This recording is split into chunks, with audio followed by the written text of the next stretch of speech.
창세기 2장 18절부터 25절까지의 말씀을 우리 한 목소리로 읽도록 하겠습니다. 창세기 2장 18절부터 있습니다. 여호와 하나님이 가라사대 사람의 독초하는 것이 좋지 못하니 내가 그를 위하여 돕는 배필을 지으리라 하시니라.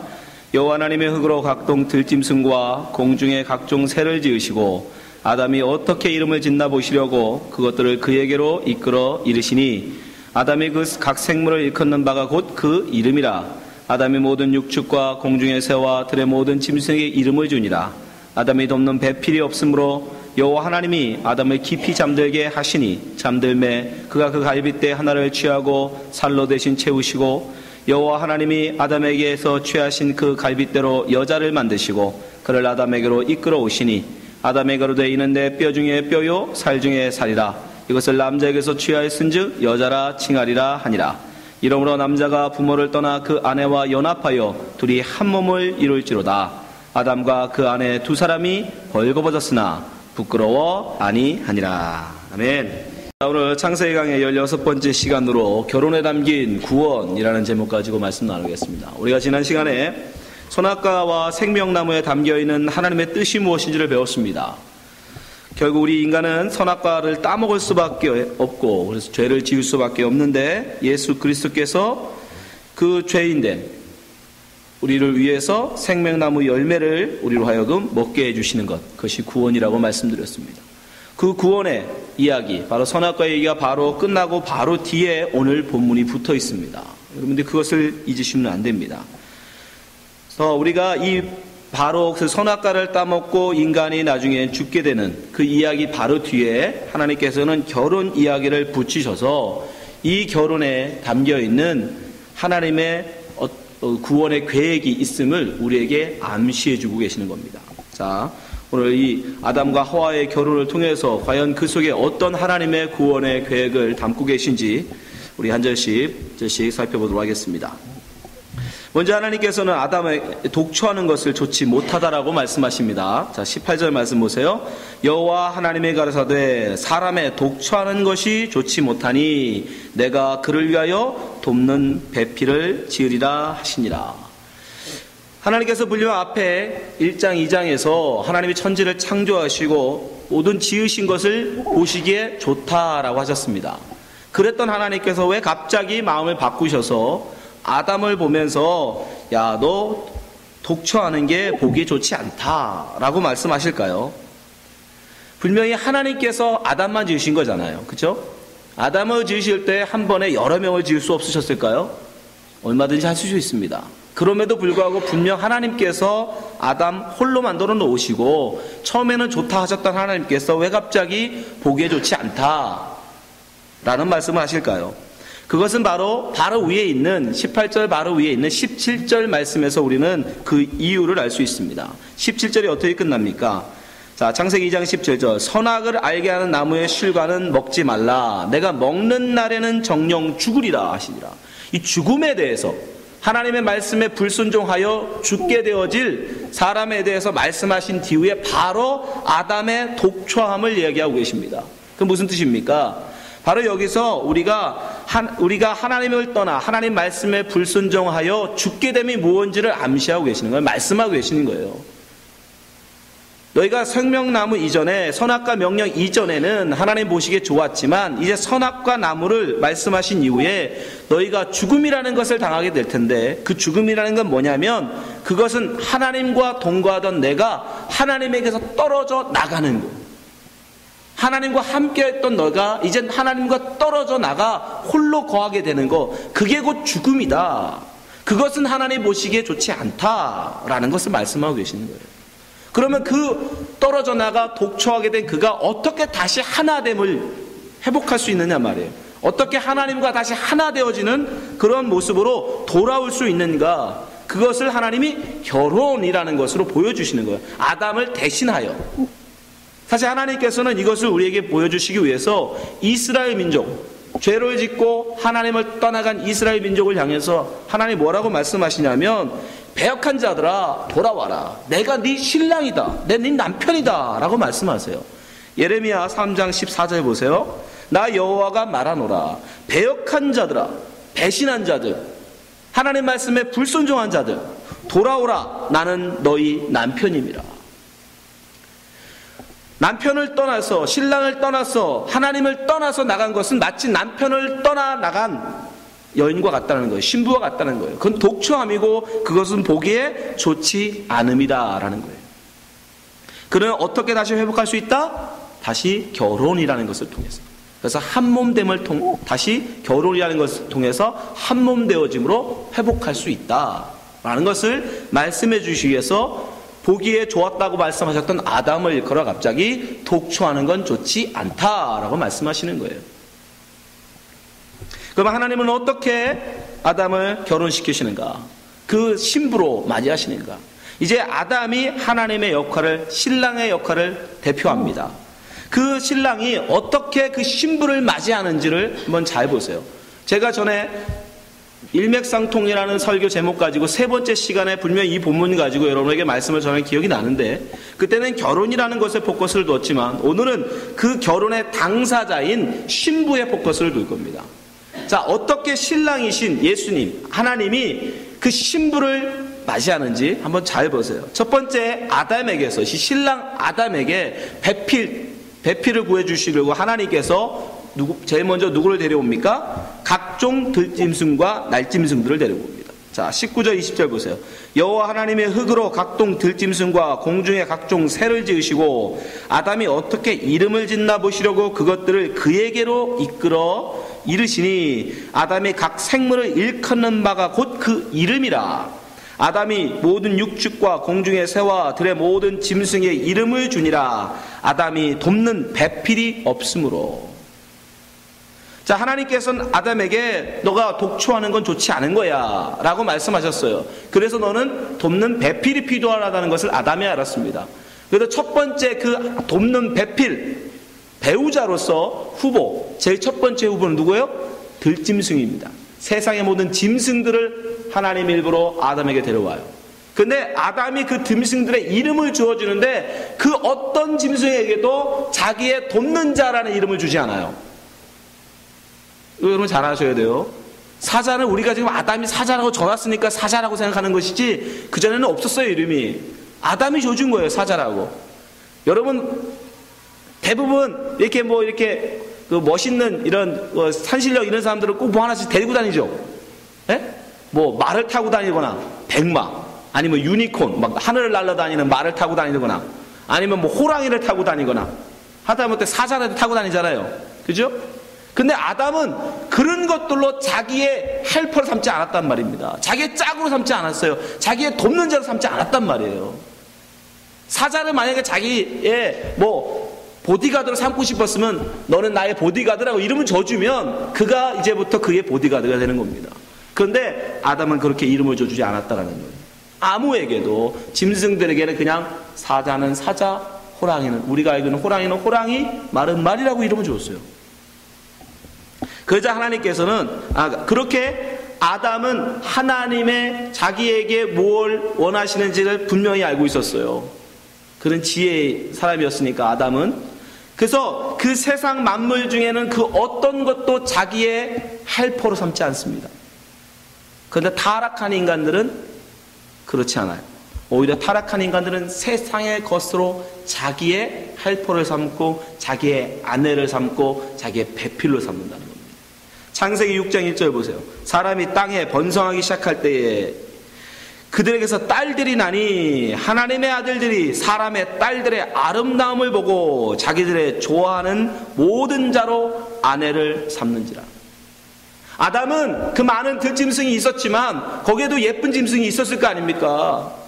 보기에 힘있고 능력 있는 그런 짐승들이 얼마나 많습니까? 그러나 그런 것들로 헬퍼 삼지 않았어요. 자기의 배필로 삼지 않았어요. 근데 타락한 인간들은 자기 눈에 보기에 좋고 아름다운 것을 취해버리더라는 거예요. 그것이 세상 것이든 아니든 상관없이. 그게 타락입니다. 그게 타락의 증거예요. 세상과 짝하더라는 거예요.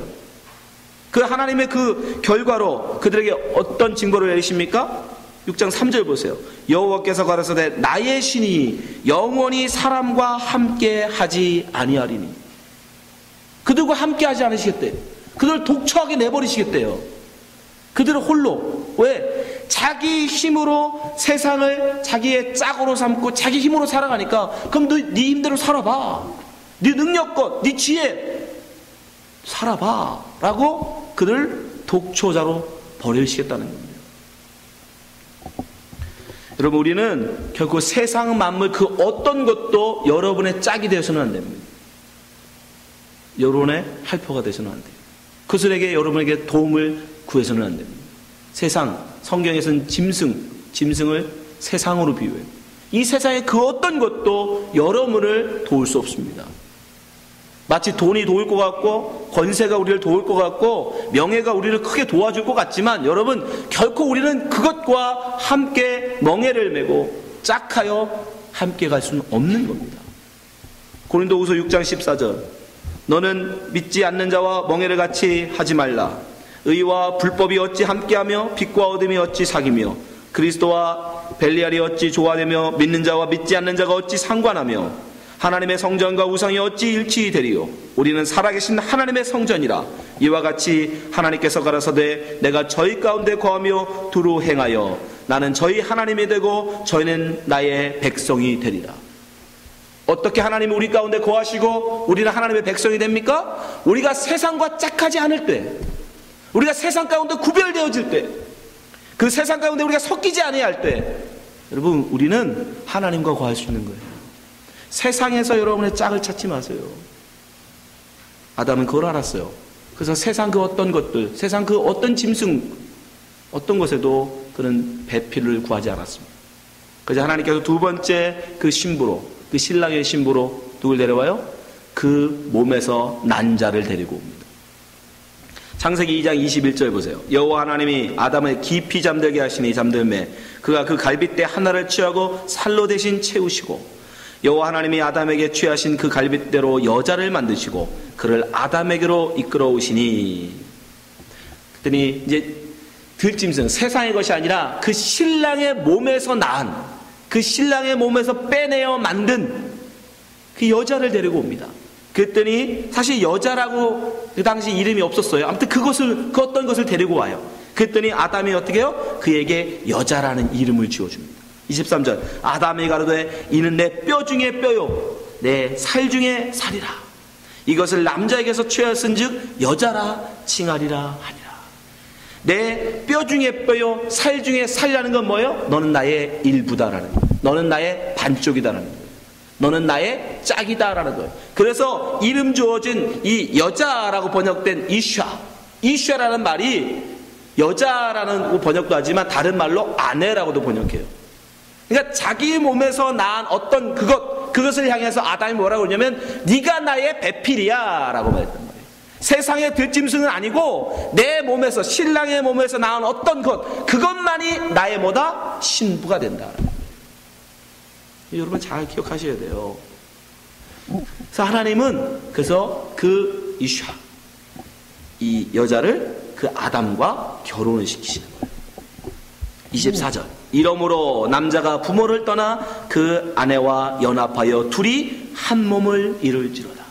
하나님도 그것이 합당하다고 동의하시는 거죠. 그러니까 그 사람이 배필로 그를 이샤라고 부르니까 그를 아내로 주십니다. 네. 그러니까 하나님이 원하셨던 말하는 거예요. 그러니까 우리 하나님께서는 누구를 신부로만 삼는다? 당신의 몸에서 난 자만을 신부로 삼는단 말이에요. 아무나 원한다고 아무나 신부가 될 수 있는 게 아닙니다. 그것을 또한 잘 보여주는 그림이 아브라함이 자기의 아들 이삭의 아내를 구하는 장면에서 나와요.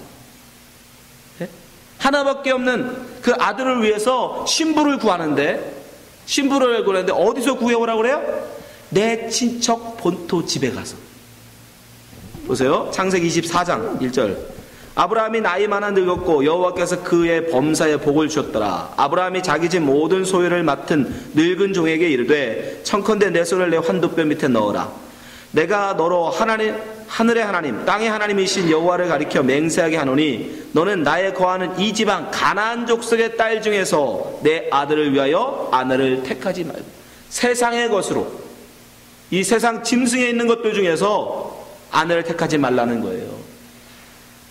그럼 어디 가서요? 4절, 내 고향 내 족속에게로 가서 내 아들 이삭을 위하여 아내를 택하라. 내 몸에서 난 자, 그만 신부가 될 수 있다는 거예요. 그리고 그 신부는요, 종이 가로되 여자여 나를 쫓아 이 땅으로 오고자 아니하거든 내가 주인의 아들을 주인의 나오신 땅으로 인도하여 돌아가리까? 어떻게 해요? 신랑이 그리로 가는 겁니까? 아니요, 신부가 그리로 가야 돼요. 6절, 아브라함이 그러기를 삼가 내 아들을 그리로 데리고 돌아가지 말라. 하늘의 하나님 여호와께서 나를 내 아버지의 집과 내 본토에서 떠나게 하시고 내게 말씀하시며 내게 맹세하여 이르시기를 이 땅을 내 씨에게 주리라 하셨으니 그가 그 사자를 내 앞에서 보낼지어다. 내가 거기서 내 아들을 위하여 아내를 택할지니라. 만일 여자가 너를 쫓아오고자 아니하면 나의 이 맹세가 너와 상관이 없나니 오직 내 아들을 데리고 그리로 가지 말지니라. 그렇게 택함받은 당신의 몸에서, 신랑의 몸에서 나와서 택함받은 신부는 반드시 어떻게 해야 된다? 그 본토 친척 아비 집을 떠나 신랑에게로 가야 되는 거예요. 반드시 택함받은 신부는 자기의 모든 본토 친척 아비 집을 떠나 자기의 것을 다 내려놓고 신랑을 쫓아가는 자만 그 신부가 될 수 있어요. 이렇게 여기 오늘 본문에 하나님께서는 아담과 하와의 결혼을 우리에게 보여주십니다. 이것은 단순히 아담과 하와의 결혼이 이랬다라는 것을 우리에게 보여주시는 게 아니라 이 속에 바로 구원의 하나님의 계획을 우리에게 말씀하고 계신 거예요. 이것은 단지 모형입니다. 그림자일 뿐이에요. 실체가 이 땅에 오지요. 실체가. 그 실체가 누굽니까? 바로 예수 그리스도예요. 아담이 그 하와를, 하나님께서 아담을 통해서 하와를 만들 때 아담을 깊이 잠들게 하십니다. 성경에서 잠든다는 것은 죽음을 의미해요. 죽음. 자, 신부를 이 땅에 만들기 위해서 이 세상에서 돌아가신 분이 있잖아요. 누구죠? 예수 그리스도.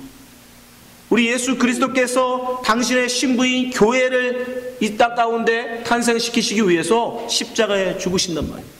그리고 아담은 그 신부를 만들기 위해서 옆구리가 뚫리잖아요. 우리 예수님께서도 어떻게 하죠? 그 옆구리에 찔리신단 말이죠. 예. 그리고 새로운 생명이 태어날 때는 항상 물과 피를 쏟잖아요. 그래서 예수 그리스도가 십자가에서 옆구리가 뚫려 피와 물을 쏟으신 겁니다. 그렇게 신부를 예수님이 만들어 내신 거예요. 그 신부만이 오직 예수님, 신랑 대신 예수님의 합한 신부가 되는 거예요. 그럼 그 신부들은 어떻게 예수에게서 납니까? 요한복음 1장 12절 말씀 보세요. 영접하는 자 곧 그 이름을 믿는 자들에게는 하나님의 자녀가 되는 권세를 주셨으니 13절 이는 혈통으로나 핏줄이 아니라는 겁니다. 한민족으로 태어나거나 유태인으로 태어난 이런 민족적인 혈통이 아니라는 거예요. 육정, 사람이 그저 하룻밤 남녀간의 욕정으로 태어나는 것도 아니라는 겁니다. 그럼 어떻게 태어나냐? 사람의 뜻으로 나지 아니하고 오직 하나님께로서 난 자들. 아까 말씀드렸죠. 누구만 신랑의 신부가 된다? 그 신랑에게서 난 자들. 그러니까 예수 그리스도를 영접하는 자들만 하나님에게서 난 자들이고 그들만 예수님의 신부가 될 수 있는 거예요. 근데 놀라운 건 그 신부들을 내가 원한다고 될 수 있는 게 아니에요. 내가 믿고 싶다고 믿어질 수 있는 게 아니란 말이에요. 내가 그 신랑의 예수님의 신부가 되고 싶다고 해도 될 수 있는 게 아닙니다. 여러분 보세요. 여자를 하나님이 만드실 때 여자가 부탁했나요? 원하지 않았어요. 그냥 하와는 눈 떠보니까 자기가 아담의 신부로 태어나져 있어요. 마찬가지예요, 여러분. 여러분이 지금 예수님을 믿는다면 여러분은 바로 예수님의 신부로 이 땅 가운데 하나님께서 낳은 자들인데 여러분이 원한다고 되는 게 아니란 말입니다. 요한복음 1장 9절 말씀 보세요. 참빛 곧 세상에 와서 각 사람에게 비추는 빛이 있었나니 그가 세상에 계셨으며 세상은 그로 말미암아 지은 바 되었으되 세상이 그를 알지 못하였고. 하나님께서 나지 않은 자, 하나님께서 당신을 신부로 택하지 않은 자들은 결코 신랑을 알아볼 수 없어요. 알지 못합니다. 오직 하나님께 난 자들만 그들만 신랑을 알아봐요. 11절 자기 땅에 오매 자기 백성이 영접지 아니하였어요. 보세요. 당신의 신부로 택함받지 않은 자는, 하나님께 낫지 못한 자들은 신랑을 영접하지 않습니다. 알아보지도 못하니까. 여러분들이 지금 예수님을 믿는다면, 여러분 예수님을 보고 계시다면, 여러분은 바로 하나님께서 예수님의 신부로 택하신 자들인 거예요. 우리가 뭘 했다고요? 모릅니다. 왜 누구는 택하고 누구를 버리시는지 그건 몰라요. 우리의 공로가 아니니까. 우리가 뭘 해서 되는 게 아니니까. 마치 하와가 뭘 해서 태어난 게 아니잖아요.